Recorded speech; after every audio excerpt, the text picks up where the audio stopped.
सबसे पहले जो है हमारे पास में वो है behaviour of a person during illness. के अंदर आता है illness is an abnormal and unpleasant condition of every human being. Illness is defined as a subjective state of a person who feel aware of being not well. एक illness को जो है इंसान subjective वे में, सब्जेक्टिव का मतलब क्या होता है, मैंने कितनी बार बताया हर क्लास में कि जब कोई एक इंसान स्वयं से अपनी बात बताता है, कोई अपन को इंफॉर्मेशन देता है, वो होता है सब्जेक्टिव डाटा। और जो हम खुद ऑब्जर्व करते हैं वो होता है ऑब्जेक्टिव डाटा। तो जब पेशेंट जो है हमारे पास में आता है या फिर एक नॉर्मल सा इंसान हमारे पास में आता है और वो अपने मुंह से बोलता है कि मैं ठीक नहीं हूँ, मेरे को कुछ अच्छा नहीं लग रहा, मुझे सुहा नहीं रहा, तो इन कंडीशन के अंदर पेशेंट जो है वो क्या कहलाता है, इल कहलाता है। ये उसका सब्जेक्टिव स्टेट है, ये उसके द्वारा कहे गए शब्द है। इसके अलावा एक और चीज इसमें लिखी हुई है कि इलनेस जो होती है एक एबनॉर्मल और अनप्लीजेंट कंडीशन। एबनॉर्मल और अनप्लीजेंट कंडीशन का मतलब होता है कि पेशेंट जो है एबनॉर्मल है और उसको अनप्लीजेंट यानी कोई भी चीज पीसफुल या प्लेजरेबल नहीं लग रही, तो वो चीज कहलाती है हमारी unpleasant. It is a condition of a body in which the various physical, mental, social and occupational functions are disturb. During this stage the various abnormal physical and mental feature are seen in patient. यानी कि ये body की एक ऐसी condition होती है जिसमें patient जो होता है फिजिकल, मेंटल, सोशल तरीके से तो होता ही होता है, लेकिन ऑक्यूपेशनल फंक्शन भी उसके अल्टर्ड हो जाते हैं। What is occupational function? Occupational function means to say, in case आज अगर मैं हूँ, मैं इस क्लासेस में आता हूँ, मैं आपकी क्लासेस लेने आता हूँ मैं यहाँ, तो अगर इन केस मैं बीमार पड़ जाता हूँ तो मैं वो क्लासेस नहीं ले पाता। That condition are occupational function altered. यानी मेरे जो ऑक्यूपेशनल फंक्शंस है वो अल्टर्ड हो गए हैं, तो उन चीज के अंदर हमारे को कहलाती है ये occupational function. During this state the various abnormal physical and mental feature are seen in patient. Patient के अंदर जो है वेरियस एबनॉर्मल फिजिकल जो होते हैं या मेंटल जो फीचर्स होते हैं वो उसके अंदर सीन होते हैं। इन केस अगर किसी पेशेंट को बुखार है तो उसका बॉडी का टेम्परेचर अपने आप ही जो है आपको बढ़ा हुआ दिखेगा। इसके अलावा आपको जो है पेशेंट के अंदर क्या दिखेगा कि उसकी जो सेंसोरियम है वो अल्टर्ड हो गई है, यानी उसको देखने सुनने वगैरह में बहुत दिक्कत आ रही है। दिक्कत इन केस वो है ना जो ज्यादा इन चीजों को टॉलरेट नहीं कर पाता है या फिर वो उसको सुहा नहीं रहा है कि मैं बार बार क्यों सुनूं इन चीज, तो वो कंडीशन हो जाती है। इसके अलावा एक और कंडीशन आती है जिसके अंदर पेशेंट को लगता है कि लाइक मैं तो बहुत बीमार हूँ, मैं तो किधर जाने आने लायक नहीं हूँ, मुझे कहीं जाना नहीं है, मुझे कहीं आना नहीं है, तो ये सारी कंडीशन जो है पेशेंट के साथ में हो जाती है। और लाइक उसको लगता है कि मेंटली भी अनस्टेबल हूँ मैं, like mental features in case वो एडजस्ट नहीं कर पाता, हर चीज में डिनाइल करता है, डिनाई करता है, तो वो सारी कंडीशन जो आती है वो हमारी मेंटल पेशेंट देखने को मिलती है। Due to this reason changes in behaviour is common. इन्हीं के कारण जो होता है बिहेवियर में जो चेंजेस आते हैं वो बड़े ही कॉमन होते हैं। देन मैं बात करता हूँ हमारे the concept of changes in behaviour during the illness are broadly defined study and adopted during the second half of the 20th century. यानी कि इसके अंदर क्या दे रखा है, the concept of changes in behaviour during illness. Illness के समय जो चेंजेस आते हैं बिहेवियर के अंदर, उसके अंदर आप ब्रॉडली डिफाइन करते हो, स्टडी करते हो, adopted during the second half of century. और ये जो चीजें हैं वो कब से 20th सेंचुरी के जो सेकंड हाफ है उसके अंदर वो चीजें हैं ना जो अडॉप्ट की गई हैं। Behavioral during illness are behavior which are undertaken by the illness person to relieve that the unpleasant experience। यानी कि एक जो पेशेंट होता है उसकी जो बिहेवियर चेंजेस आते हैं वो किसकी वजह से आते हैं, हमारे की जो इलनेस है उसकी वजह से आते हैं। और इसमें पर्सन को जो है देखने को मिलता है अनप्लीजेंट जो बिहेवियर है वो शो करता है। वो लाइक किसी भी चीज में अच्छा नहीं लगना, उसको बात बात में हर चीज में मना करना, कुछ खिलाओ तो उसके लिए मना करना, कुछ पीना है तो नहीं मुझे ये नहीं पीना, मुझे ये अच्छा नहीं लग रहा, मुझे ऐसे नहीं सोना, मुझे ऐसे नहीं बैठना, तो ये सारी कंडीशन उसके अंदर उसको देखने को मिलती। Behavioural changes during the illness are not equal to the all illness person. जितने भी पर्सन होते हैं हमारे उनमें क्या देखने को मिलता है कि जो इलनेस की बिहेवियरल चेंजेस आती है ड्यूरिंग इलनेस वो इक्वल नहीं होती है।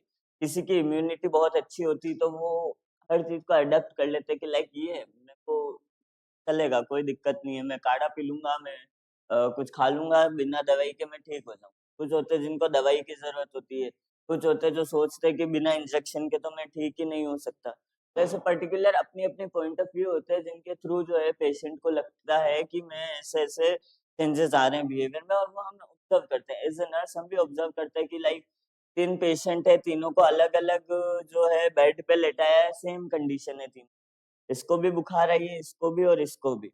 अब इस कंडीशन के अंदर क्या हो जाएगा कि वो पेशेंट को लगेगा कि एक को लगता है कि यार मैं तो हॉस्पिटल में क्यों हूँ, मैं तो ऐसे ही घर पे ही ठीक हो जाऊंगा, फालतू में यहाँ पड़ा हूँ, मेरा काम वेस्ट हो रहा है, मुझे ये करना है वो करना है, और वो फिर फोन में भी लगा रहता है कि भाई नहीं, मेरा फोन से काम कर लेता हूँ, वर्क फ्रॉम होम कर लेता हूँ। वो उसकी जो सोशल लाइफ है और उसकी जो फिजिकल और मेंटल लाइफ है उसको वो अल्टर्ड नहीं करता।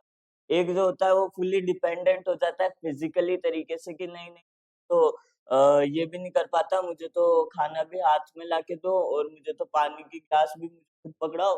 और एक होता है जो बिल्कुल ही मेंटली भी अनस्टेबल हो जाता है। मेंटली अनस्टेबल होने का मतलब है कि उसको लगता है कि लाइक मैं तो किसी काम का ही नहीं है, मेरे को तो बार बार में बुखार आ जाती है, मेरे कुछ फंक्शन होते हैं घर में और मुझे बुखार आ जाती है। तो ये सारी चीजें जो है उनको लगती है कि ऐसा ऐसा हमारे साथ भी हो रहा है। इसके बाद में बिहेवियर के अंदर लिखा है कि some changes, some ill person having the physical and mental symptoms turn into medical service, whereas the other help the self help strategies। यानी कुछ जो होते हैं मेडिकल सर्विसेज देते हैं और कुछ सेल्फ हेल्प स्ट्रेटेजीज यूज करते हैं। इन केस वो खुद से ही अपना नॉन फार्मास्यूटिकल जो काम है वो कर लेंगे। लाइक अगर उनके बिहेवियर में चेंजेस आ गया, वो घबरा जाएंगे, तो वो अपने आप को डिस्ट्रैक्ट करने के लिए कोई मूवी देख लेंगे या किसी के पास बैठ जाएंगे या एक बाहर घूम के आ जाएंगे। तो ये सारी चीजें जो है वो करते हैं।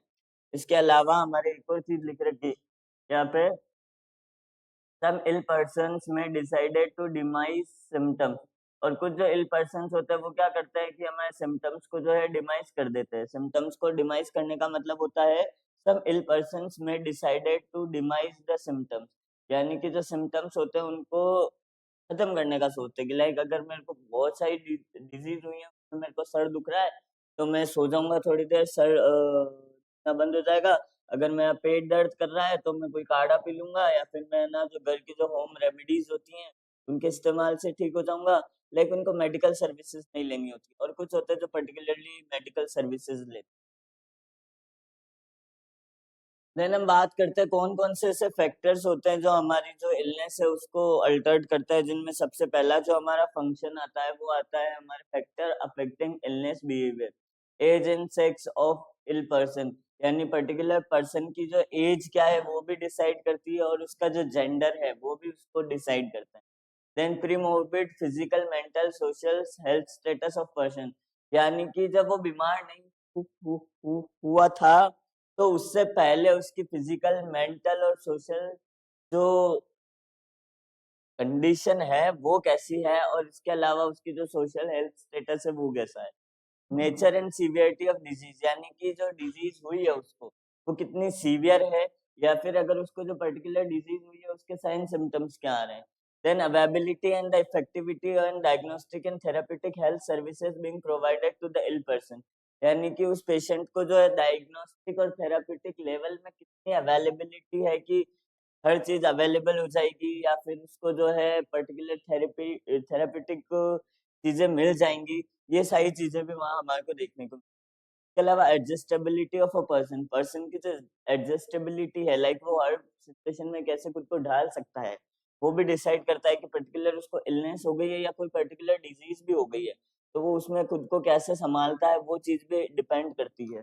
इसके अलावा फैमिली का सपोर्ट कितना है आपको इलनेस के ड्यूरिंग, तो वो भी सपोर्ट वो भी आपको अफेक्ट करता है, इन्फ्लुएंस करता है। इसके अलावा socio economic status of family, family का जो सोशियो इकोनॉमिक स्टेटस है वो क्या है, वो भी हमारे इसको इफेक्ट करता है। देन हम बात करते हैं there are the following 5 factors.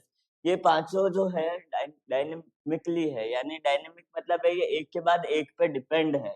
इसको आपको पांचों को कंठस्थ ऐसे ही करना पड़ेगा, चाहे आप इसकी कोई ट्रिक बना लो, इजर बना लो, कुछ भी बना लो, लाइक इसका बन रहा है जैसे इजार, EASAR, आप ऐसे याद रख लो, EASR।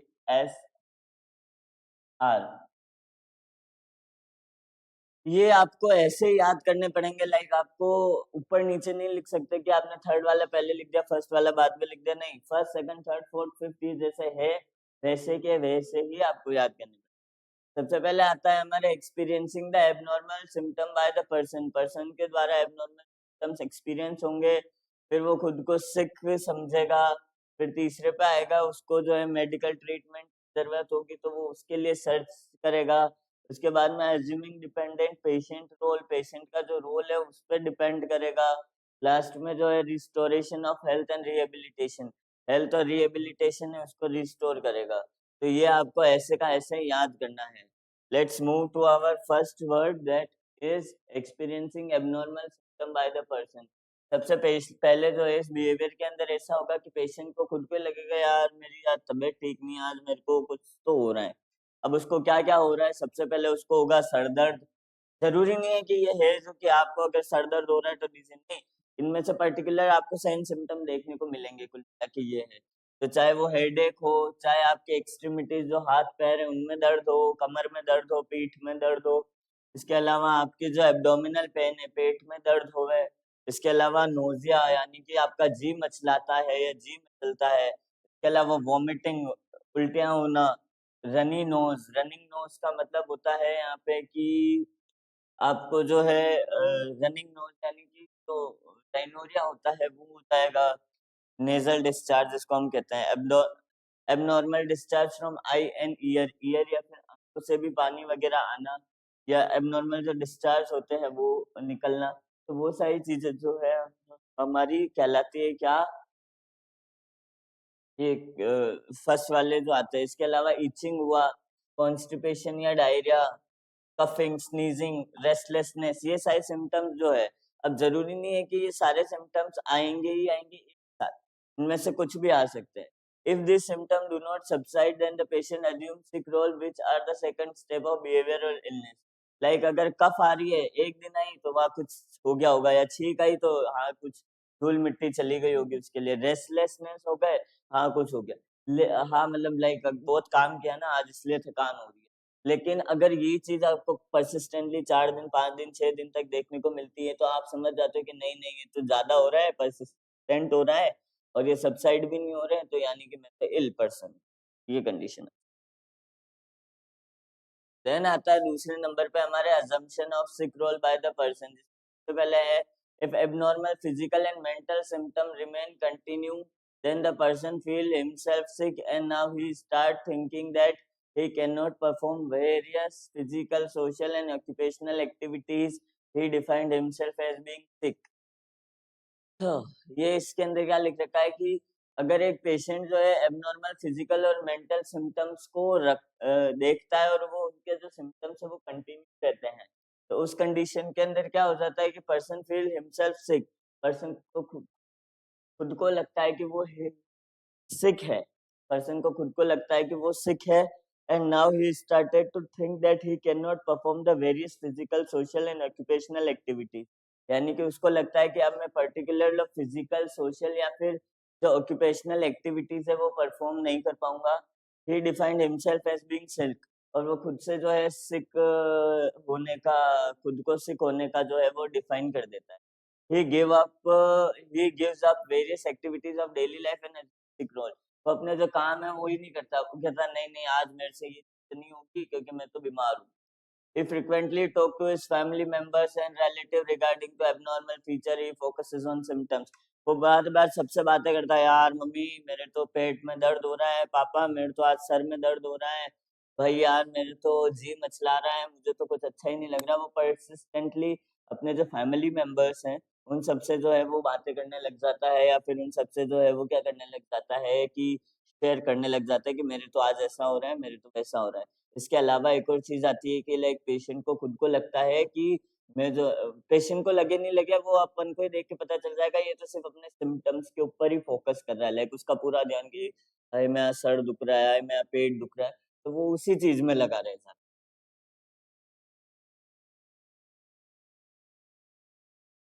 Search for medical treatment के ऊपर आ जाता है, जब उसको लगता है कि ये सब चीजें जो है परसिस्टेंट हो रही है, मैं तो खुद को बीमार समझ चुका हूँ, अब वो समझ चुका है तो उसका कोई कुछ नहीं कर सकता। अब पर्टिकुलरली आपको क्या करना पड़ेगा, आपको पर्टिकुलरली एक मेडिकल ट्रीटमेंट के लिए ढूंढना ही पड़ेगा, सर्च करना पड़ेगा। After assuming the sick role, the person seeks out the daily care services for diagnosis and treatment. यानी कि ट्रीटमेंट और डायग्नोसिस के लिए जो है पर्सन हेल्थ केयर सर्विसेज में जाता है और खुद को जो है वो अज्यूम करता है कि like I am sick. Assume तो क्या है, अब उसको ये सिम्टम आ रहे हैं, अगर हमको ही आएंगे तो हम खुद को अज्यूम ही करेंगे, तो ये तो एक बिहेवियरल है ही, बात है ही। और एक और चीज ध्यान रखना, आपके मन में इतनी शक्ति होती है, आपके दिमाग में इतनी पावर होती है कि आप कोई सी भी बीमारी खुद में उत्पन्न भी कर सकते हो और वो बीमारी को आप ठीक भी कर सकते हो, ये चीज ध्यान। देन हम बात करते हैं इस family members and the other close relative help him to an in एक, उसके जो क्लोज रिलेटिव्स है वो भी कि हाँ सर इसको तो बहुत दिन हो गए, ये तो हमारे साथ ऐसे रह रहा है, ऐसा हो रहा है, इसको तो कुछ खा पी नहीं रहा है, घर में ही पड़ा है और यूं सब कहता है, और वो हेल्प करता है कि लाइक ये बीमार है तो उसको बताओ। देन उसके बाद में doctor take the health history in detail and advise him to the necessary investigation. फिर लाइक पर्टिकुलरली मान लो कि एक पेशेंट है, उसको कह देंगे कि आपको खांसी कितने दिन से चल रही है, आपको बुखार कितने दिन से आ रही है, ऐसा जो आप पर्टिकुलर फील कर रहे हो वो कितने दिन से कर रहे हो। तो वो पेशेंट जब पूरी हिस्ट्री देता है अपनी, तो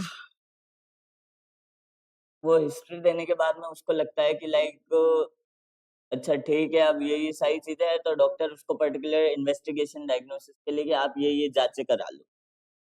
देन उसके बाद after confirmation of diagnosis the appropriate treatment is given to the patient. जब है ना कंफर्मेशन हो जाता है, लाइक पर्टिकुलरली आपका जो डायग्नोसिस है वो कंफर्म हो जाता है कि ये डायग्नोसिस है, वो डायग्नोसिस है, तो इस कंडीशन में आप एप्रोप्रिएट ट्रीटमेंट जो है पेशेंट को देते हो।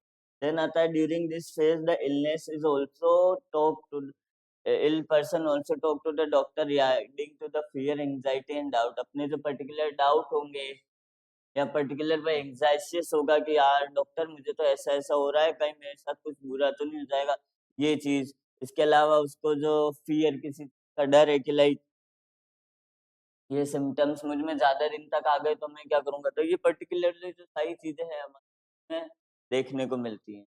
देन मैं बात करता हूँ हमारी assuming dependent patient role. Patient role जो है डिपेंडेंट एज्यूम करना, यानी कि क्या लिख रखा है एक बार हम पढ़ेंगे कि it is the stage in this stage ill person assume the dependent has a physical and social activity and activity and the daily life का डिस्टर्ब, कि जो डेली लिविंग की जो एक्टिविटीज है, पहली चीज तो वो डिस्टर्ब हो गई। दूसरी, अब वो जो काम करता था वो दूसरों पे डिपेंड है कि यार आज मेरे से क्या नहीं आएगा, तू लेके आ जा, आज मुझसे ये काम नहीं होगा, तू कर दे, तो ये सारी चीजें जो है वो पेशेंट जो है वो अज्यूम कर लेता है। इन केस इसमें वो पूरा ही दूसरों पे डिपेंडेंट हो जाता है कि नहीं नहीं यार मेरे से वहां नहीं चला जाएगा, तू मेरे साथ चल ले, मेरे से यूं मेरे साथ वो कर ले, तो ये सारी चीजें जो है पेशेंट देखता है। देन आता है अपने कि the characteristic feature of the stage in the patient decision to accept the diagnosis and follow the treatment plan prescribe by doctor. जो डॉक्टर है उसके द्वारा जो ट्रीटमेंट प्लान दिया गया है वो चीज जो है वो उसको प्रिस्क्राइब कर देता है। ही often needed the assistant in the performing various activities of daily living and require psychological support. अब इस कंडीशन के अंदर उसको जो है क्या है, पर्टिकुलरली अपनी जो एक्टिविटीज है वो परफॉर्म करने के लिए जो है क्या करना पड़ेगा, असिस्टेंट होना पड़ेगा। असिस्टेंट मीन्स लाइक कोई उसको असिस्ट करे। लाइक मैं जो है अगर मैं किसी को कहूंगा आपको ऐसे करना है, आपको वैसे करना है, तो वो असिस्ट करते हो आप। देन उसके बाद में आता है हमारे डेली लिविंग एक्टिविटीज जो है वो परफॉर्म करना। डेली लिविंग एक्टिविटी परफॉर्म करने का मीन्स होता है यहाँ पे आपका कि आपको क्या करना होता है, आपको यहाँ पे कि डेली लिविंग एक्टिविटीज परफॉर्म करना मीन्स कि आप जो है पर्टिकुलरली किसी भी सिचुएशन के अंदर किसी न किसी की जरूरत लेंगे, नीड लेंगे, हेल्प लेंगे। एंड ऑल्सो कि साइकोलॉजिकल सपोर्ट भी आप किसी से लेंगे कि नहीं नहीं आप घबराओ मत, ये तो होते ही रहते हैं, छोटी मोटी बातें हैं, इसमें क्या घबरा रहे हो, अब तो ठीक हो जाओगे। तो ये सारी चीजें जो है हम पेशेंट को बताते हैं। देन उसके बाद में आता है हमारे क्या कि ये ऑल्सो असिस्ट इन परफॉर्मिंग। कुल मिला के इसमें ये लिख रखा है कि पेशेंट को जो है किसी न किसी डिपेंडेंसी की या हेल्प की जो है जरूरत पड़ती है।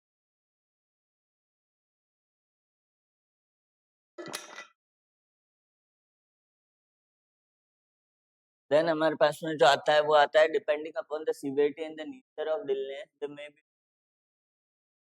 आपको जो डिजीज हुई है वो कितनी ज्यादा सीवियर है, कितनी ज्यादा क्रोनिक है, या कितनी माइल्ड मॉडरेट है और कितनी एक्यूट है, तो ये कंडीशन भी डिसाइड करती है कि आप घर पे जाके आपका ट्रीटमेंट हो जाएगा या आपको हॉस्पिटल में भर्ती होना पड़ेगा। आपके वाइटल साइंस क्या कुछ समय में नॉर्मल हो जाते हैं या वाइटल साइंस जो है बार बार दिक्कत करते हैं, तो ये कंडीशन भी जो है वो डिपेंड करती है कि आपको जो है हॉस्पिटलाइज्ड होना है कि नहीं होना है।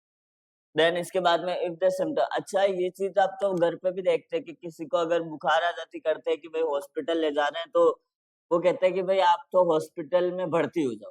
आपका पहला सवाल क्या होता है, ये ऐसा क्या हो गया जो यहाँ भर्ती हो जाऊं मैं?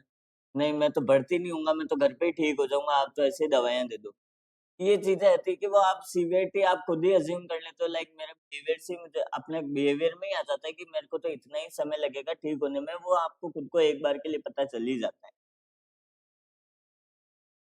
If the patient can be managed by the patient, if the symptom can be managed by the patient and his family member along with the help of home care provider, then the patient is treated at home. अगर जो patient के family members है वो इन symptoms को, और patient जो है वो खुद से ही है ना, जो दूसरे जो प्रोवाइडर्स है हेल्थ केयर प्रोवाइडर उनके सपोर्ट से अगर वो सिम्टम्स को रिलीव कर पाता है, तो आप उसको डिस्चार्ज कर दो होम के लिए कि लाइक ठीक है आप ये घर पे कर सकते हो। अच्छा ये नेबुलाइज करना है, आपको नेबुलाइज करना आता है, आपके घर पे नेबुलाइजेशन है, आपको अगर ये ऐसे करना है तो आप टेम्परेचर ले सकते हो, ब्लड प्रेशर ले सकते हो, आपको इतना नाप के रखना है, यूं करना है। अगर इन केस घर में ही कोई डॉक्टर हुआ या फिर इन केस घर में ही कोई ऐसा पढ़ा लिखा हुआ जिसको ये सारी चीजें आती हो, तो वो खुद से ही कर लेता है। तो ये चीज होती है। देन इसके बाद में if continuous monitoring and care the trained health care personal, if it required then they treated the hospitals, in this the patient follows in this the patient follows the instruction of treating the doctors। यानी कि इसमें क्या लिख रखा है कि आप continue monitor करते हो और आपको पर्सनल रिक्वायर्ड है कि लाइक आपको जो है हॉस्पिटल में आपको कंटिन्यूअस मॉनिटरिंग की जरूरत है कि लाइक आपके वाइटल्स जो है बार बार रेमिटेंटली ऊपर नीचे हो रहे हैं, इंटरमिटेंटली ऊपर नीचे हो रहे हैं, देन उस कंडीशन के अंदर आपको हॉस्पिटल में रहना चाहिए। और ट्रीट जो डॉक्टर्स है वो जैसे ट्रीट करते हैं उनके इंस्ट्रक्शन के अकॉर्डिंग आपको उनके इंस्ट्रक्शन फॉलो करने चाहिए। the patient responsible for the service depending on the factors, like health care service जो है वो किन किन फैक्टर्स पे डिपेंड करती है एक पेशेंट के response, like age of the patient, like अगर पेशेंट जो है बच्चा है या फिर पेशेंट जो है बहुत ओल्ड है, या ऐसा पेशेंट है जो छोटी छोटी बात पे एडजस्ट नहीं कर पाता और एंग्जाइशियस हो जाता है, ऐसे कंडीशन के अंदर पेशेंट जो है अगर हॉस्पिटल रहने में बहुत ज्यादा दिक्कत कोस करता है, बिकॉज उसको हॉस्पिटल सुहाता नहीं है, वो उसको लगता है कि नहीं मेरे को तो घर पे ही जो है आना है, मेरे को तो है ना जो पर्टिकुलरली घर पे ही ट्रीट होना है, या फिर कोई बच्चा है जो हॉस्पिटल के माहौल को देख के ही परसिस्टेंटली क्राई करता है, तो वो कंडीशन भी फैक्टर जो है इस चीज को अफेक्ट करती है। इसके अलावा जो है पेशेंट का जो जेंडर है, लाइक अगर वो फीमेल है तो वो डिपार्टमेंट में यूनिट में रहने में अनकंफर्टेबल फील करती है। इन केस अगर वो जो है मेल है तो उसको भी ऐसा लगता है कि लाइक यार क्या पढ़ा हुआ हूँ मैं, अपना काम बाकी है और मुझे यहाँ पे सब ऐसा, तो वो पर्टिकुलर जेंडर जो है वो भी आपका डिसाइड करता है। In case the disease prone more in female than male, then nature and the severity of illness, कितने सीवियर नेचर है वो सब भी डिपेंड करता है। आप कितना लॉस ऑफ एक्टिविटी, लाइक कि आप अपने छोटे से छोटे काम, लाइक आप खड़े भी खुद से नहीं हो पा रहे हैं तब तो आपको हॉस्पिटल में ही रहना है, लाइक आप अपने छोटे मोटे खट कर्म खुद से कर पा रहे हो तो आप घर जा सकते हो। देन उसके बाद में degree of fear and anxiety, fear और एंजाइटी का मतलब होता है हमारे कि पेशेंट जो है डर जाता है, एंग्जाइशियस होता है, कितना डरा हुआ है, कितना वो जो घबराया हुआ है, वो चीज पे डिपेंड करती है। Last and not the least but the familial support आपका वेरी वेरी, घर में आप ये चीज ध्यान रखना, कोई बीमार हो तो उसको सपोर्ट करो। ऐसा नहीं होना चाहिए ये तो ऐसे ही पड़ा रहता है, ये तो यूं ही नाटक करता है, काम चोर है, यूं। इन केस अगर पेशेंट सच में ही बीमार होगा तो सोचो आपको कितना अंदर से गिल्ट फील होगा कि नहीं नहीं यार ये मैंने क्या कर दिया। तो सबको समझा करो। देन हम बात करते हैं लास्ट स्टेप की, हमारी जो है restoration and rehabilitation. After taking the treatment prescribed by the doctor, the patient abnormal physical and mental symptoms subsides. He gives up the sickness and the dependent role and start carrying out the activity of the daily life and functioning and various occupational and social function. Very good. अब वो patient जो है वो treatment ले चुका है, जो doctor ने उसको प्रिस्क्राइब किया था वो ठीक हो चुका है, उसके जो साइन सिम्टम्स है वो सबसाइड हो चुके हैं। अब वो जो है वो क्या कर रहा है, खुद से जो है वो डिपेंडेंट है अपने काम करने के अंदर, इंडिपेंडेंट तो अपने काम कर पा रहा है, किसी की हेल्प की उसको जरूरत नहीं। अपने जो ऑक्यूपेशनल और सोशल फंक्शन है वो भी अच्छे से वो परफॉर्म कर पा रहा है। Now he required no assistant in the performance these activities. Illness associated weakness also start to reduce. यानी illness associated जो activities है, like he required no assistant in the performance of these activities. यानी उसकी जो activities है वो भी उसको परफॉर्म नहीं कर पाता है, जिस एक्टिविटीज को भी वो परफॉर्म नहीं कर। Illness associated being weakness also start to reduce. यानी उसकी जो वीकनेस है वो भी स्टार्ट जो थी वो धीरे धीरे घटना चालू कर देती। लाइक उसकी जो वीकनेस आई थी, उसके जो सिम्टम्स आए थे वो सब भी अब धीरे धीरे ठीक होना चालू करना हो जाता है। रीस्टोर रिहेबिलिटेट, रीस्टोर यानी वापस से अपनी एनर्जी स्टोर कर रहा है, अपनी जो हैबिटेटिव एनर्जीज है, हैबिटेटिव जो काम है वो सारे वो परफॉर्म कर रहा है। Recovery and rehabilitation might begin to hospital and complete at home. वो जो है क्या करता है, अपने जो होम है उसको पर्टिकुलरली हॉस्पिटल से चला जाता है और घर पे जाके कंप्लीटली होम बेड रेस्ट भी अगर उसको होगा तो 1-2 दिन कर लेगा और वो अपने काम को वापस से खुद से कर पाता है। It is all about the steps. Then हम बात करते हैं the patient as an individual. A patient जो है अगर इंडिविजुअल है तो just like normal healthy person in illness has also been various physical person also has a various physical, mental, social, and protective and emotional needs which should be fulfilled appropriately and on time. Patient की खुद की भी जो एक physical need होती है, mental need होती है, सोशल नीड होती है, प्रोटेक्टिव नीड होती है, सेफ्टी और सिक्योरिटी जिसको हम कहते हैं, वो भी एक जो पर्सन है। इल नहीं, आज हम भी देखें तो हमारी भी कुछ फिजिकल नीड्स हैं जो हम चाहते हैं हमारी पूरी हो गए। कुछ मेंटल नीड्स होती हैं हमारी की, लाइक मुझे भी मेंटली बहुत ज्यादा एग्जॉस्टेड रहता हूँ, मुझे भी रिलैक्सेशन की जरूरत है। देन इसके अलावा आप जो है इमोशनल नीड्स जो होती है पेशेंट की, वो भी बहुत ज्यादा आपको लगता है कि इमोशनली बहुत ज्यादा क्या कहते हैं, हाँ, इमोशनल जो आप अपने जो इमोशंस है वो भी आप चाहते हो कि मैं किसी से शेयर करूं, या फिर है ना जो मैं अपनी बातें किसी से कह पाऊं, या फिर मैं अपनी जो सारी आदतें हैं वो किसी को बता पाऊं, या मैं किसी से कोई मुझे बिना जज किए जो है कहे। तो ये सारी चीजें जो है वो हमारे को चाहिए होती है एज अ इंडिविजुअल। तो वो सारी चीजें जो है अप्रोप्रिएटली फुलफिल्ड होनी चाहिए कि लाइक मैं पर्टिकुलरली मुझे नीड है वो पूरी होवे और टाइम पे पूरी होवे। बिना टाइम के पूरी होने का कोई मतलब नहीं है। आप किसी के साइकोलॉजिकल और इमोशनल नीड्स को बाद में पूरा करते हो जब वो उस चीज से ओवरकम कर चुका होता है, तो फिर वो कोई मतलब नहीं रहता। पर्टिकुलरली जब समय पे आप कोई चीज नहीं करते हो, उस चीज का जब समय चला जाता है तो वो कोई मतलब का नहीं। The fulfilment of the patient need on time help too early recovery of the patient. The fulfilment of the patient need on time. Patient की जो नीड है आप उसको फुलफिल करो टाइम पर। उसने कहा है मुझे इस समय ये चाहिए तो आप उसको पर्टिकुलर उस समय ये चीज प्रोवाइड कराओ। एज अ प्रोफेशनल नर्स आप यूज करो खुद को। लाइक आपकी जो बॉडी है वो लोगों के काम आनी चाहिए कि मैं जो है अपने जो काम है वो कर रहा हूँ। ऐसा नहीं होना चाहिए अरे मैं तो थक गया तुम खुद से ही कर लो, यूं कर लो, मेरा तो सर दुख रहा है, वो नहीं, आपको बहाने नहीं देने। आप एक नर्स हो, आप एक नर्सिंग ऑफिसर हो, आपको पर्टिकुलरली उस चीज का ध्यान रखना। अब मैं बात करूँ, पिंक नर्सिंग क्लासेस जो है 12th के बाद आपके लिए एक गोल्डन अपॉर्चुनिटी लाया है। 2 साल का आपके एएनएम का कोर्स है, 3 साल का जीएनएम का कोर्स है। पर्टिकुलरली जो इसकी फीस है वो है हमारी, अगर एएनएम की बात करूँ तो 45,000 और जीएनएम की बात करूँ तो 65,000 रुपये पर ईयर आपकी फीस। आपके पास एक अच्छा मौका है कि आप उस चीज को देखें और रिव्यू करें, भाई मुझे जाना चाहिए, नर्सिंग करनी चाहिए। नर्सिंग अपने आप में एक अच्छा स्कोप।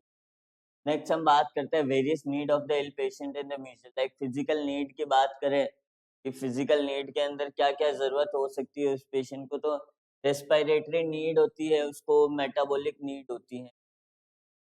अब सबसे पहले बात करते हैं फिजिकल नीड में। सबसे पहले डिस्क्रिप्शन में देखो क्या लिखा है, respiratory need, the body cell need the energy of all metabolic activities, most part of the body energy is derived from the various chemical reactions which can be take place only in the presence of oxygen. The respiration oxygen is inhaled and carbon dioxide is exhaled. यानी कि क्या होता है, respiratory की जो need होती है like patient के अंदर कि उसको मान लो रेस्पिरेशन की नीड है या फिर उसको जो है रेस्पिरेटरी नीड होती है, तो वो उसकी जो बॉडी सेल्स होती हैं, बॉडी सेल्स होती है तो वो क्या करता है, वो बॉडी सेल्स के अंदर उसको बॉडी सेल्स का मतलब होता है कि वो पर्टिकुलरली जो है वो क्या कर सकता है, उस चीज को वहाँ पे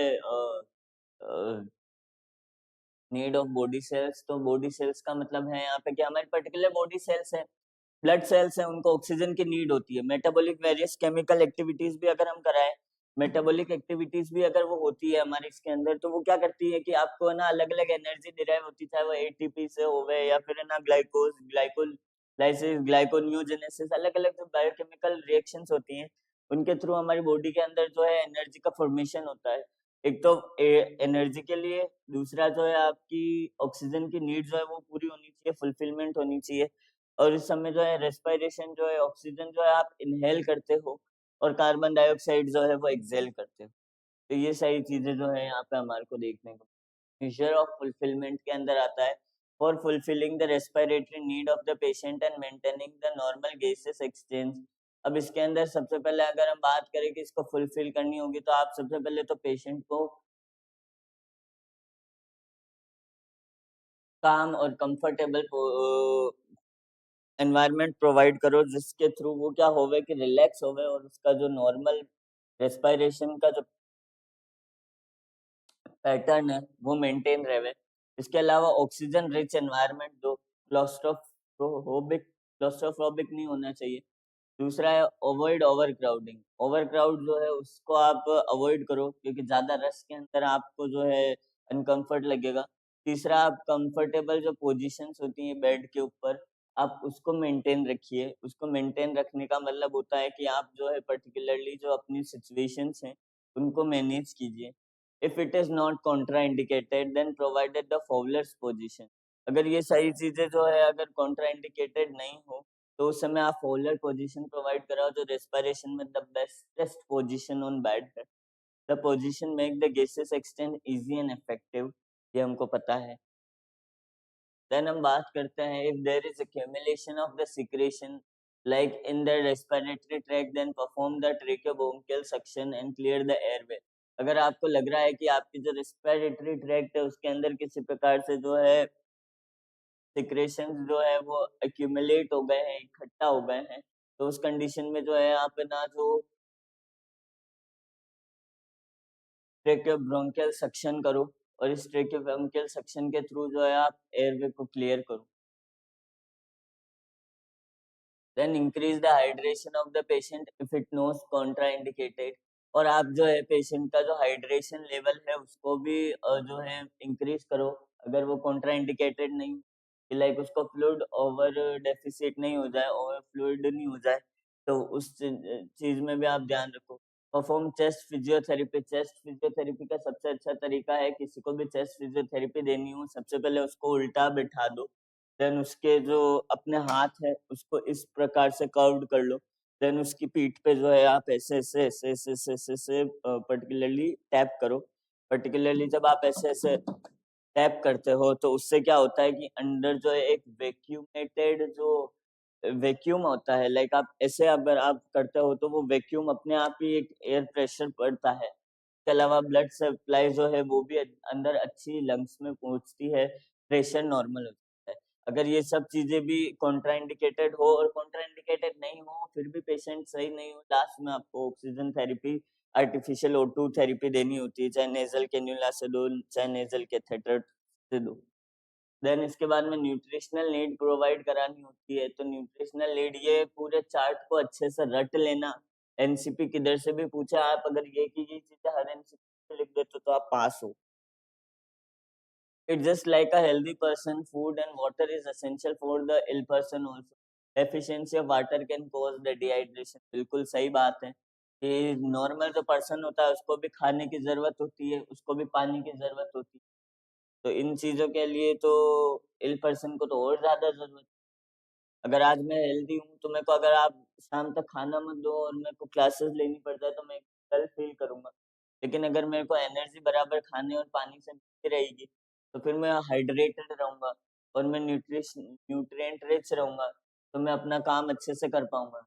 energy is required to carry out the various activities of daily living derive from the metabolism, यानी न्यूट्रिएंट का जो मेटाबॉलिज्म है वो भी मेंटेन रहेगा। तो इसके अंदर क्या energy is required for carrying out the various activities of daily living, daily जो लिविंग एक्टिविटीज होती है उसको भी आप अच्छे से रिक्वायर कैरिड आउट कर पाते हो। डेली लिविंग जो है वो भी आप कर पाते हो। मेटाबॉलिज्म ऑफ न्यूट्रिएंट, देन उसके बाद में बात करते हैं so the maintenance of the hydration and nutritional level the patient is essential, यानी कि आपकी जो मेंटेनेंस ऑफ हाइड्रेशन लेवल है, यानी आपका जो हाइड्रेशन का जो लेवल है और आपके जो न्यूट्रिशन का लेवल है वो maintain रहना एसेंशियल है, जो आपकी जो मेटाबॉलिज्म तो एक्टिविटीज है और फंक्शन को मेंटेन करने। Then the measurement of fulfilment, measure of fulfilment के अंदर आ जाता है during the illness the following measure should be used for maintaining the adequate nutritional level of patient. Necessary dietary modification should be done based on the nature and severity of illness, यानी कि dietary modification भी जरूरी है। Like in case आपको बहुत चटपटा खाने की आदत है और आपको बहुत जंक फूड खाने की आदत है, बीमार पड़ गए, ये चीजें खा नहीं पाओगे। तो इस कंडीशन में आपको जो है क्या करना पड़ता है, आपके डाइट को मॉडिफाई करना पड़ता है, डाइटरी मॉडिफिकेशन, ये वर्ड आप याद रखना।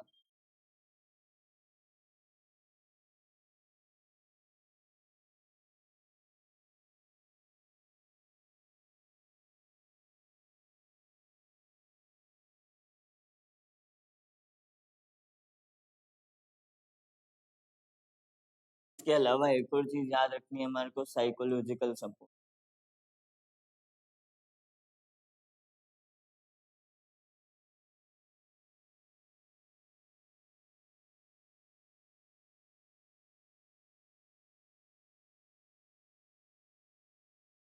देन एक और चीज याद रखनी है हमारे को,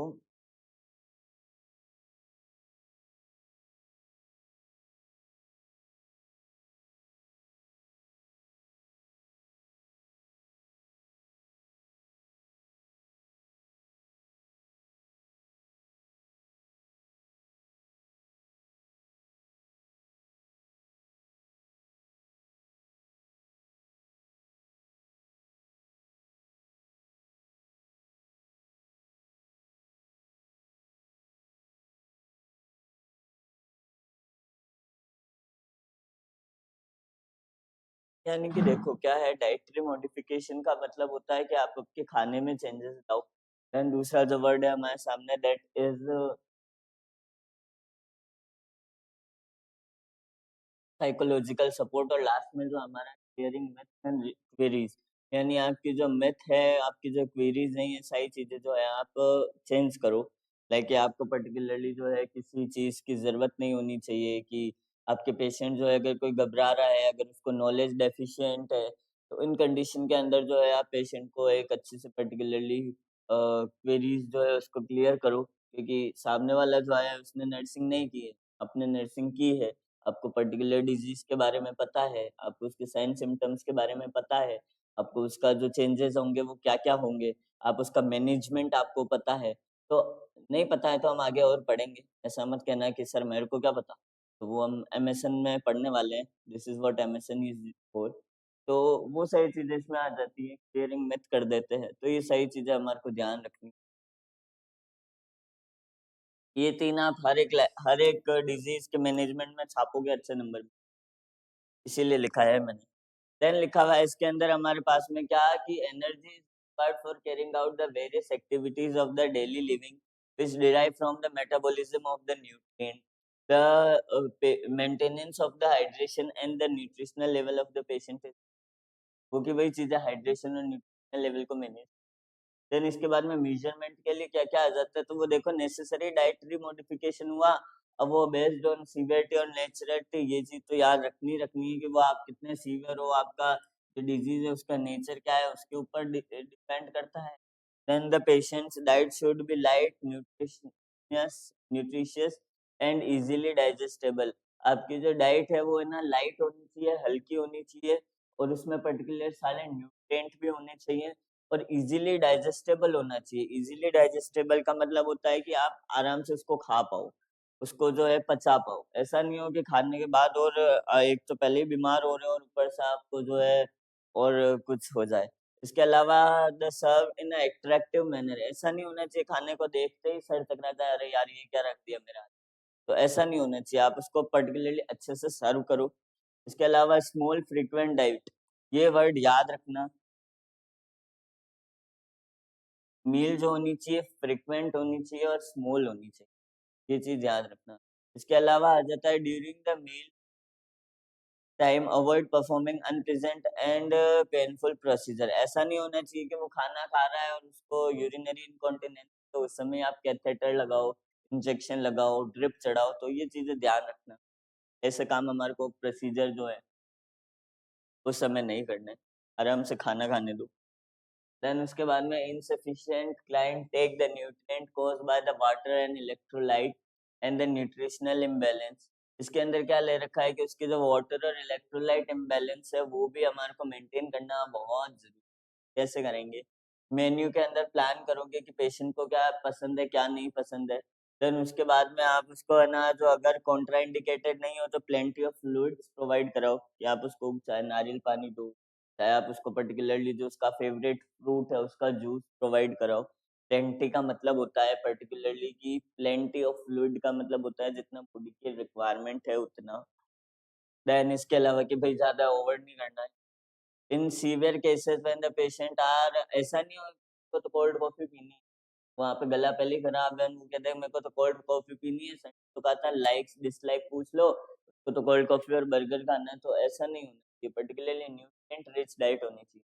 इसके अलावा the patient is unable to tolerate the oral diet and start the IV drip and give the nasogastric feeding.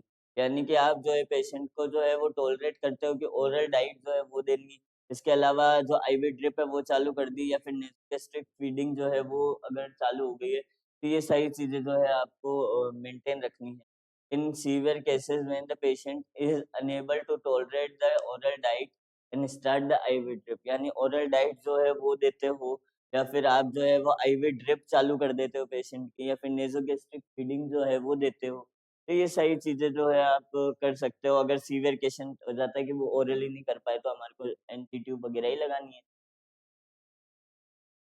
Elimination need का मतलब होता है कि वेस्ट प्रोडक्ट को जो है आपको डालना है, बाहर निकालना है। लाइक आप चाहे फ्रेश हो, चाहे स्टूल पास आउट करो या फिर आप जो है यूरिन पास आउट करो, ये तो ज़रूरी है।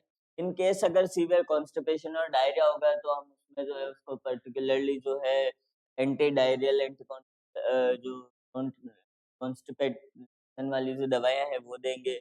इसके अलावा जो यूरिनरी अगर रिटेंशन हो जाएगा तो कैथेटराइज़ेशन का परफॉर्मेंस देंगे। अब इस केस में अगर अगर पेशेंट को जो है अगर कॉन्स्टिपेशन हो गया तो उसमें सबसे पहले उसका अगर कॉन्ट्राइंडिकेटेड नहीं हो, क्योंकि बहुत जगह होता है कि आपको पानी नहीं देना होता है, लेकिन अगर वो चीज़ इंडिकेट है कि आप वाटर दे सकते हो तो हाइड्रेशन लेवल को आप इंक्रीज करो ताकि पेशेंट के जो अंदर है डिहाइड्रेशन ना होवे, तो फ्लूइड अच्छे से एब्जॉर्ब होगा तो सब चीज़ें नॉर्मली। देन इसके अलावा इंक्रीज फिजिकल एक्टिविटी, आप उसकी जो फिजिकल एक्टिविटी इंक्रीज कराओ ताकि उसका जो बोवेल मूवमेंट वो जो पेरिस्टालसिस मूवमेंट है वो वापस से चालू हो जाए। इसके अलावा उसको फाइबर रिच डाइट दो। याद रखना कॉन्स्टिपेशन में कौन सी डाइट देते हैं, फाइबर रिच डाइट देते हैं। Very very important. क्वेश्चन आता है कि लाइक अगर किसी पेशेंट को कॉन्स्टिपेशन है तो कौन सी डाइट दोगे, न्यूट्रिशन रिच डाइट दोगे, वो तो वैसे ही देनी है, लेकिन इसके अलावा आप उसको विटामिन रिच डाइट दोगे, फाइबर रिच डाइट दोगे, प्रोटीन रिच डाइट दोगे, सारे लग रहे हैं, हाँ सब दे सकते हैं, लेकिन ध्यान रखना सबसे पहले प्रायोरिटी किसको देनी है, फाइबर रिच डाइट को, इसमें constipation. Then in the severe case, the patient is confined in the bed and provided the bed pan on the bed, administered the laxative such as Dulcolax.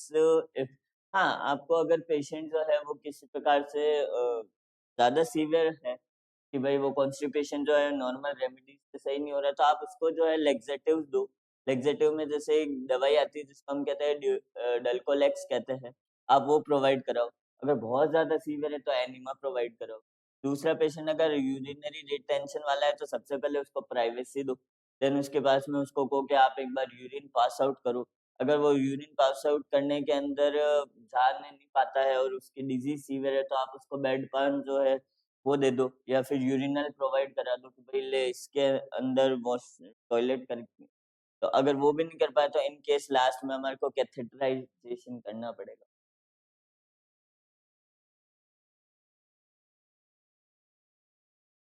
फिर हम बात करते हैं if the need of rest and sleep. इसके अंदर क्या दे रखा है, the sufficient amount of the rest and the sleep is essential for the ill patient. The lack of rest and sleep is increase the severity of clinical features and the decrease the speed of recovery. इसके अंदर क्या आ जाता है कि sufficient amount of the rest and sleep is very essential, यानी sufficient amount of sleep जो है और रेस्ट जो है वो बहुत जरूरी होता है। इसके अंदर इसके अलावा एक और चीज है कि स्लीप जो है बहुत जरूरी होता है। Lake of rest and sleep increase the severity of illness. आप सो भी नहीं रहे हो, रेस्ट भी नहीं कर रहे हो, आप थके थके हो, लेथार्जिक फील कर रहे हो, इस कंडीशन में भी जो है आपकी जो डिजीज है वो सीवियर होने के चांसेस ज्यादा हो जाते हैं। Increase the speed of recovery, और आपकी जो सॉरी डिक्रीज है, आपकी जो रिकवरी है वो भी फिर धीरे धीरे होती है। इस कंडीशन में आपको क्या करना है, कंफर्टेबल, पीसफुल और वेल वेंटिलेटेड जो है एनवायरनमेंट के अंदर रहना है। देन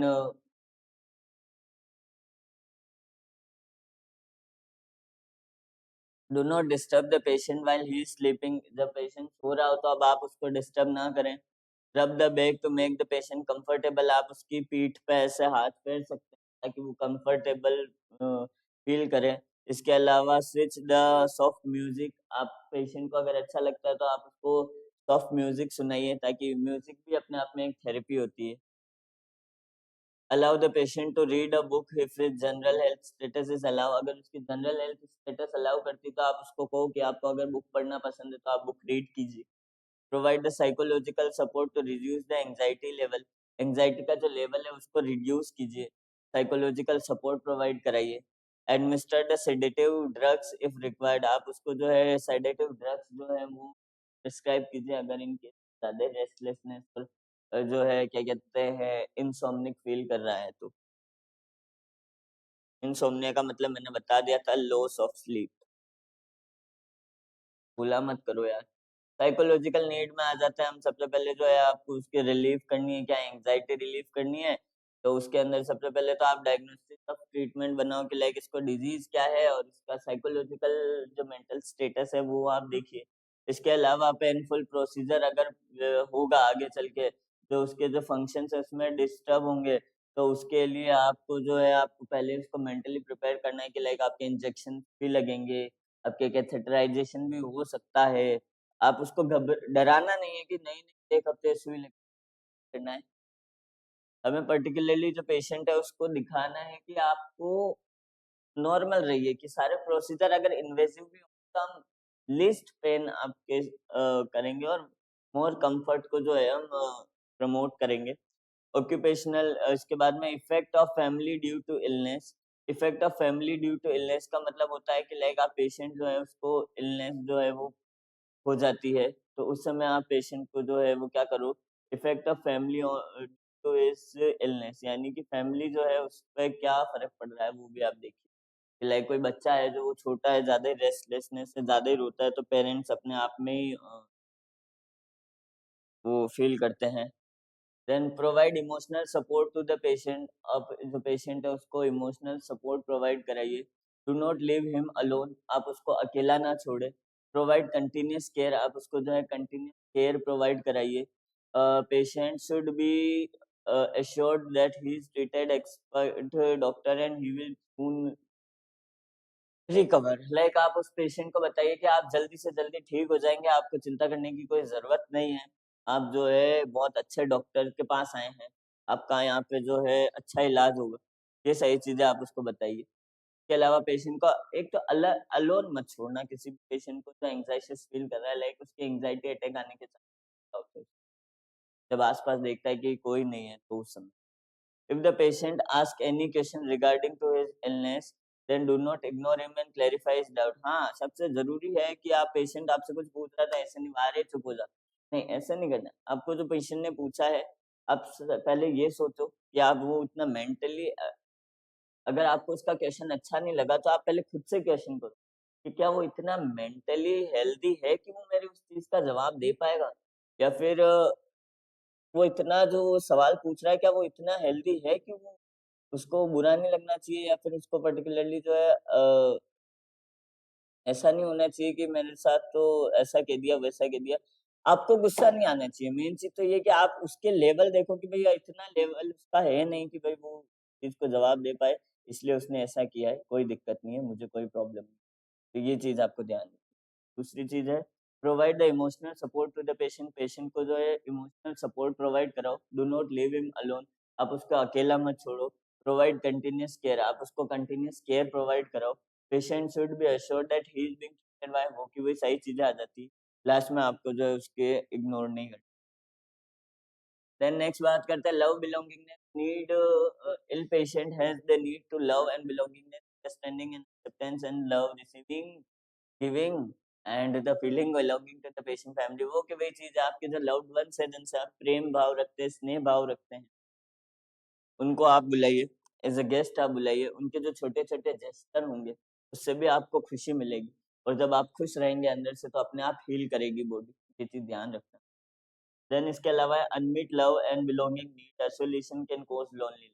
आप आपका जो आपको अपना जो पर्टिकुलरली जो प्रेम है, स्नेह है, वो नहीं मिलता है, तो उसकी वजह से आप खुद को आइसोलेट भी कर सकते हैं।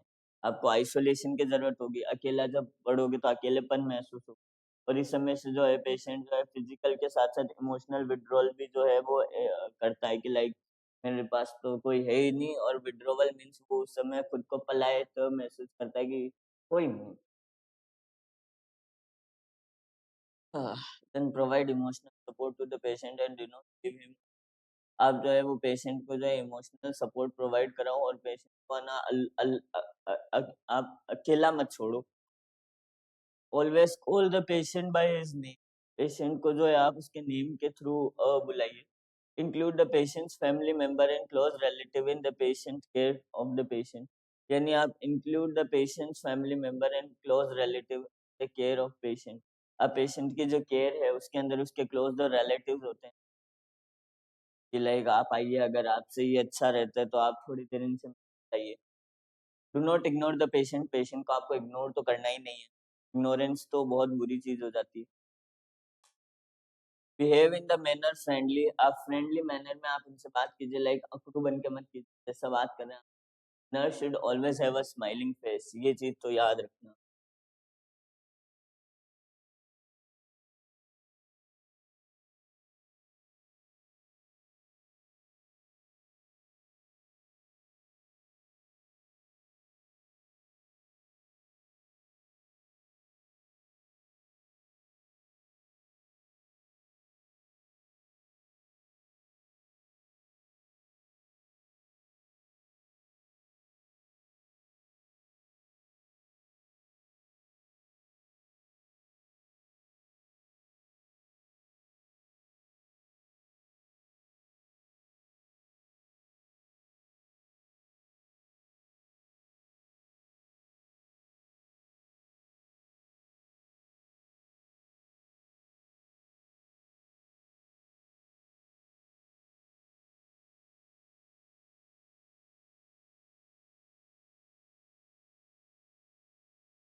है।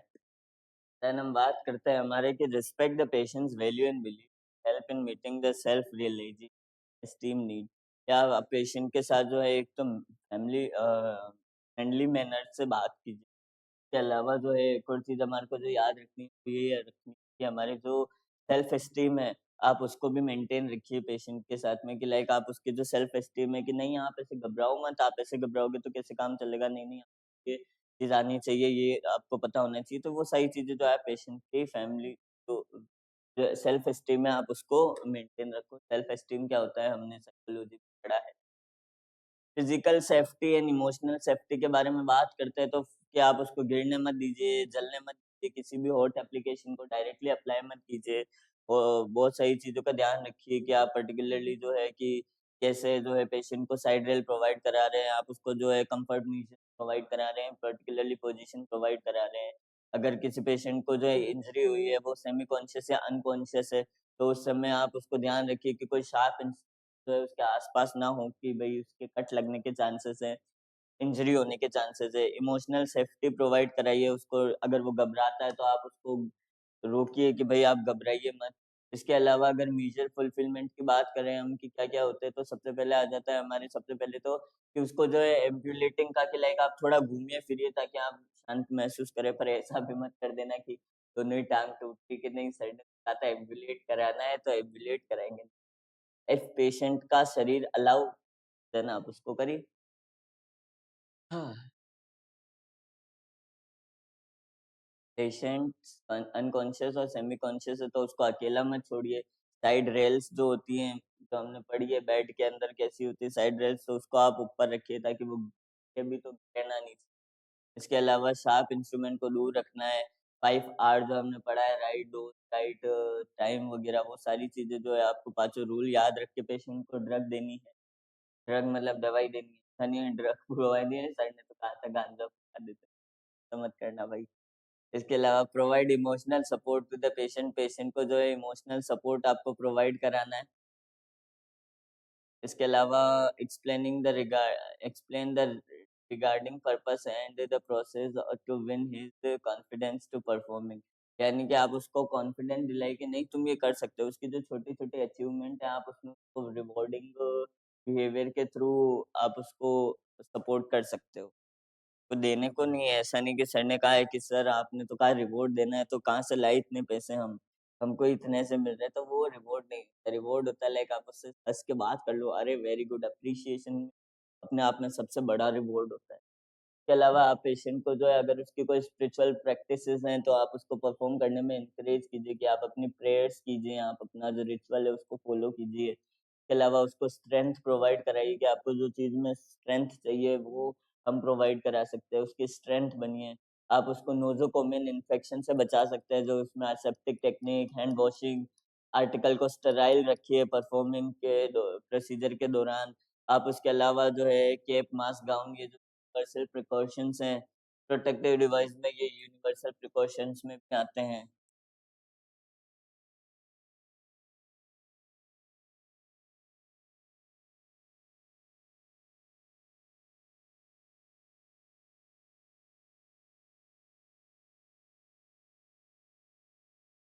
प्रिकॉशंस आप प्रोवाइड कराइए। इसके अलावा do not allow the person who is suffering from infection the patient. आप पेशेंट को जो है अलाउ मत कीजिए कि दूसरे जो इन्फेक्शियस पेशेंट है उनसे मिले ताकि कंटामिनेशन होने के चांसेस यहाँ ज़्यादा है क्योंकि दोनों ही इल पेशेंट की इम्यूनिटी कम है। देन सोशल नीड में बात करें तो नॉर्मली सोशल नीड का पेशेंट का तो आप उसको क्या कर सकते हो, सोशली अवेलेबल कर सकते हो कि आप मिल सकते हो।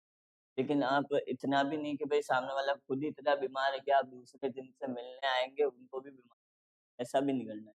लाइक अगर अगर जनरल स्टेटस अच्छा उसको अच्छा है तो आप उसको कहो कि आप बर्थडे पार्टीज हुई, मैरिज सेरेमनीज या सोशल जो प्रोग्राम्स हैं आप उनको अटेंड कर सकते हो।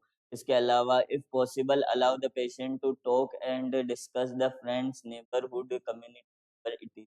यानी कि अगर आप पेशेंट जो है वो पॉसिबल है होवे तो आप उसको अलाउ करिए कि पर्टिकुलरली जो है आप क्या कहते हैं अपने फ्रेंड से मिल सकते हैं, नेबर से मिल सकते हैं, कम्युनिटी में जा सकते हैं, तो ये सही चीज़ें भी आप उसको अलाउ कीजिए। देन हम बात करते हैं impact of illness on the patient and his family. यानी कि आप पेशेंट की जो इलनेस उस पे जो इम्पैक्ट पड़ रहा है, फैमिली क्या पड़ रहा है, वो देखे कि अगर कोई भी when any illness and disability strike a person, only the individual but his family also whole is affected, because every person in the family play a specific role in the part of family everyday function, and the illness and the disability of one member affected the whole family. एक person घर में बीमार होता है तो खिचड़ी सबको खानी पड़ती है, यही लिखा हुआ जॉक्स अपार्ट। यहाँ पे मतलब लिखा हुआ है कि अगर पेशेंट जो है अगर वो किसी प्रकार से को इलनेस है, या फिर अगर उस पेशेंट को जो है किसी प्रकार से किसी बीमारी से वो ग्रसित है, तो उसके जो फैमिली मेंबर्स है उसको भी सही नहीं लगेगा कि लाइक नहीं यार, अगर उनको भी कहीं जाना होगा तो उनकी सोशल लाइफ भी डिस्टर्ब होगी। कैसे डिस्टर्ब होगी?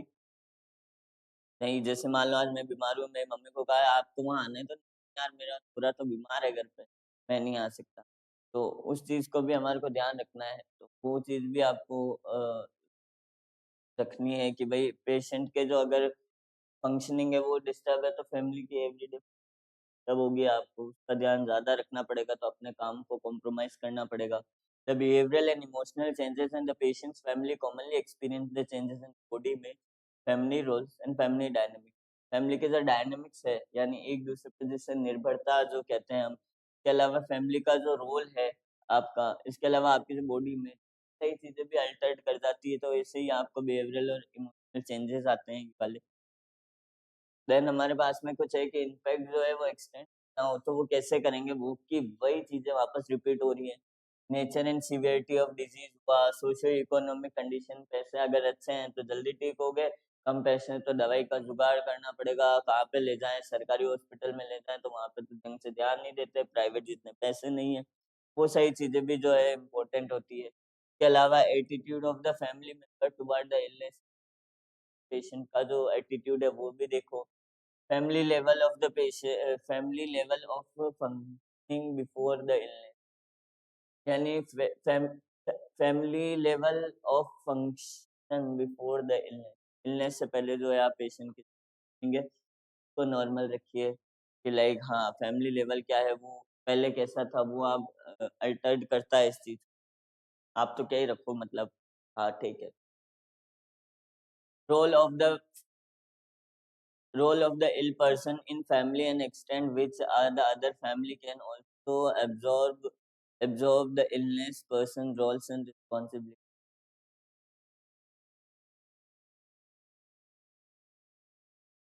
Role and the role of the ill person in the family and extent to which the family members can also be absorb the ill person's roles and responsibility। हाँ, यानी कि कुल मिला के इसमें ये लिख रखा है कि आपके जो रोल है, आपका पर्टिकुलरली जो फैमिली में रोल है कि लाइक आपसे ही घर चल रहा है और आप ही बीमार पड़ जाओ तो उस समय भी सबके आगे क्वेश्चन मार्क लग जाएगा, अब क्या? तो वो सही चीजें भी हमारे को पता होनी चाहिए। देन हम बात करते हैं किसकी, बिहेवियरल और इमोशनल चेंजेस की, तो इसमें सबसे पहले the changes depend on the severity of cases for sure.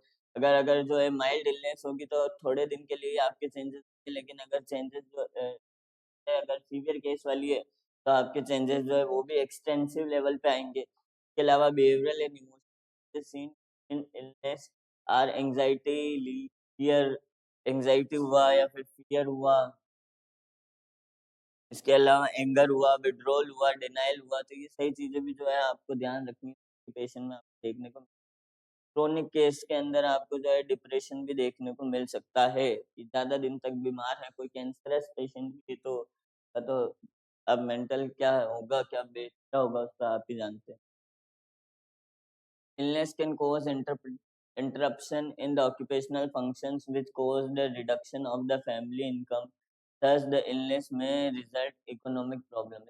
क्या लिख रखा है कि illness cause the interruption of occupational function. जो occupational functions होते हैं वो भी interrupt कर जाते हैं, की वजह से क्या होता है कि reduction of family income, family की जो इनकम है वो रिड्यूस हो जाती है, फैमिली की इनकम जो है वो रिड्यूस हो जाती है।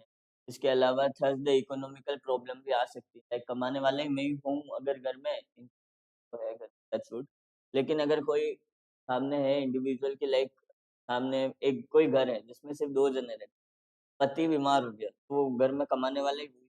अभी घर की कंडीशन कहाँ से आएगी, दिन दिहाड़ी पे वो दे रहा था, दिहाड़ी मजदूर था और वो पेशेंट, तो वो सब एस्पेक्ट भी सोचने पड़ते हैं नर्स हमें। मैं बात करूँ पेइंग क्लासेस जो है आपके लिए एक ऑनलाइन बैच लेके आया है। यानी कि एक तो सबसे अच्छी बात मुझे यहाँ की ये लगती है कि पूरी जो जीएनएम है आपको इंग्लिश में पढ़ाई जाती है, नहीं तो कहीं देखता हूँ मैं तो वहाँ हिंदी और इंग्लिश मिक्स चलता है, तो इंग्लिश में पढ़ाई जाती है। यहाँ पे प्योर आपको इंग्लिश में पढ़ाई जाती है। दूसरा यहाँ ऑनलाइन क्लासेस भी हैं, लाइक आप अगर ऑफलाइन क्लासेस अफोर्ड नहीं कर पाते तो आप ऑनलाइन क्लासेस जो हैं वो खरीदिए। एएनएम जो है वो 215 रुपए पर एनम नहीं, सॉरी, पर मंथ आपको 1 महीने के जो है 250 रुपए के अंदर आपको पूरा सब्सक्रिप्शन, मंथली सब्सक्रिप्शन है। और जीएनएम का जो है 267 रुपए में मंथली सब्सक्रिप्शन आपको मिलता है। देन हम बात करते हैं impact on body image, like आप अगर बहुत ज्यादा वो हो जाती है आपको कि लाइक मेरे को तो डिजीज हो गई है, मैं तो दुबला हो गया, तो मैं कैसा दिखूंगा, मैं तो जिम जाता था, मेरे मसल्स वीक हो गए, लाइक मैं तो पास में देख के, गर्ल्स होती हैं तो लाइक वो दुबली हो जाती है तो लाइक मेरा फिगर मेंटेन नहीं करता है, तो वो सही चीजें जो है उनका अपना पर्टिकुलर वो अल्टर्ड हो जाता है। के अलावा सीवियरिटी जो होती है वो भी इसमें क्या लिख रखा है, type and severity of changes के अलावा आप कितना एडजस्टेबल होते हैं, वो availability of the support services, आपकी जो सर्विस है वो सपोर्ट कितनी है वो अवेलेबल रहती है during some severe type of changes such as amputation and one lower limb, one और both breast, unilateral bilateral mastectomy. इसके अलावा patient and his family members में आल्सो भी शोक as they recognize the reality they become anxious after some time they accept these changes। और इसके बाद में जो है पेशेंट जो है धीरे धीरे उन चीज को एक्सेप्ट कर लेता है, लेकिन उससे पहले तो कई चीजें करना पड़ता है, लाइक मैं कैसा दिख रहा हूँ, कैसा नहीं दिख रहा हूँ, मेरे से कौन कैसे बात करेगा, मेरा बिहेवियर कब उनके साथ कैसा होगा, उनका बिहेवियर मेरे साथ कैसा होगा, इधर दे my family and friends accept me कि मैं ऐसा दुबला पतला हो गया या फिर मैं जो है बहुत ज्यादा मोटा हो गया। वो पर्टिकुलरली बॉडी इमेज होता है। लास्ट में फैमिली रोल पे इम्पैक्ट करना, तो इतना हमारे को याद रखने की जरूरत नहीं है, रटने की जरूरत नहीं है, नॉर्मल सा लिखा है, when an ill person occurs the family members roles also responsible, उनके चेंज हो जाते हैं। लाइक अगर आप घर में पर्टिकुलर कुछ काम कर रहे थे तो आपको उसको रोक के पहले जो बीमार है उसका ध्यान रखना है, वो काम आपका पड़ा है तो पड़ा ही है, आपको वो बाद में करना है। ऐसे एक्स्ट्रा रोल हो जाता है आपका। ये चेंजेस जो होता है अगर लॉन्ग टर्म चलते हैं और ड्रास्टिकल चलते हैं तो फैमिली के अंदर जो है ग्रेट डिफिकल्टीज आ जाती है, चाहे सोशल लाइफ को लेकर हो, इकोनॉमिकल लाइफ को लेके हो, क्योंकि ज्यादा ही बीमार है तो पैसे भी लग रहे हैं उसमें, आप कहीं आ जा भी नहीं पा रहे हो, तो ये सारी चीजें तो आपके अल्टर्ड हो जाती है। इन दी एंड लास्ट में लिखा है कि during the illness the patient can also not assume the responsible and roles. आप वो पेशेंट इतना बीमार है तो वो अपनी क्या रिस्पॉन्सिबिलिटी, और लास्ट में लिख रखा है कि assume the another family or can cause the assume any other member of the family, या क्या लिख रखा है इसमें कि this responsibility assumed by another।